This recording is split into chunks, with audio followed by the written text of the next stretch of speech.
సాగునీళ్ళు ఇయ్యకుంటే మనల్ని ఉరికిస్తారు తేల్చి చెప్పిన కాంగ్రెస్ ఎమ్మెల్యేలు చెరువుల్ని బాగు చేసి నీళ్లు నింపాలి మొరంచపల్లికి సాయం ఎప్పుడు చేస్తారు మంత్రుల సమక్షంలో ఎమ్మెల్యేలు గండ్రా దొంతి మాధవరెడ్డి అసంతృప్తి వ్యక్తం చేశారంట వరంగల్ ఉమ్మడి జిల్లా సమీక్షకు 4 మంత్రులు వేరు ఉట్టిగా నలసర్పరాయలు అని ఉంటాయి ఊర్లలో వీటితో ఉపయోగం ఏం ఉండదు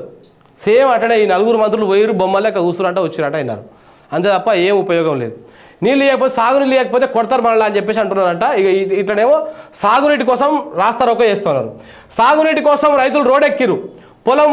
పాలెం వాగు ప్రాజెక్టు నుంచి నీటిని విడుదల చేయాలని డిమాండ్ చేస్తూ ములుగు జిల్లా వెంకటాపురం మండలం చిరుతపల్లి పైన పలు గ్రామాల రైతులు రాస్తారోకో చేపట్టారంట ఆదివాసీ నవనిర్మాణ సేవల నాయకత్వంలో రైతులు రోడ్డుపై పడుకొని నిరసన వ్యక్తం చేసిర్రు 39 గ్రామాలకు నీరందించేలా పాలెం వాగు ప్రాజెక్టును 2017లో కేసీఆర్ సర్కారు ప్రారంభించిందని రైతులు చెప్పారు కాంగ్రెస్ ప్రభుత్వం మాత్రం ప్రాజెక్టు పట్టించుకోవడం లేదని విమర్శలు చేశారు కాలువలు మరమ్మతులు చేసి రైతాంగానికి నీళ్ళు ఇవ్వాలని డిమాండ్ చేసినట్టు ఇంకెక్కడి పంచాయతీ నాయన చూడండి ఇప్పుడు వీళ్ళు వచ్చి 40 రోజులే అవుతుంది కదా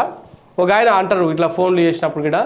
మీరు ఎందుకు అంత తొందర పడుతున్నారు ఎందుకంటే ప్రశ్నిస్తున్నారు గిట్లకి మరి రైతులకు నీళ్లు రాకపోతే మాట్లాడొద్దా అండి రైతులకు నీళ్లు రావట్లేదు మీరు చెప్పినటువంటి పని ఏ చక్కగా చేయట్లేదు గిట్లా మరి రైతులు వచ్చి ఆందోళన పడితే దీని గురించి ఏం మాట్లాడొద్దా 100 రోజుల దాకా ఆగు అంటే కాలం అవుతుందా 100 రోజుల దాకా యాసంగి అవుతుందా వచ్చేటువంటి వానకాలం అవుతుందా ఏది అవుతుంది 100 రోజుల దాకా అంటే మొత్తానికి 100 రోజుల దాకా ఏం తినకుండా మరి ఏం చేయకుండా ఉండాలి 100 రోజుల దాకా ఆగండి అని చెప్తున్నటువంటి వాళ్ళందరూ కూడా 100 రోజుల దాకా ప్రభుత్వం నుంచి ఎలాంటి సౌకర్యాన్ని కూడా మంత్రులు కానీ ముఖ్యమంత్రి కానీ ఈ ఎమ్మెల్యేలు కానీ తీసుకోవద్దు అంటే ప్రభుత్వ సొమ్ముతోటి ప్రభుత్వ కాన్వాయ్లో ఉండొద్దు ప్రభుత్వ బిల్డింగ్లలో ఉండొద్దు అంటే అవన్నీ మన పైసలే కదా జనం కట్టేటువంటి పనులతో నడిచేటివి అవన్నీ మన పైసలే ప్రభుత్వ కాన్వాయ్ తిరగొద్దు ప్రభుత్వ హెలికాప్టర్లో పోవద్దు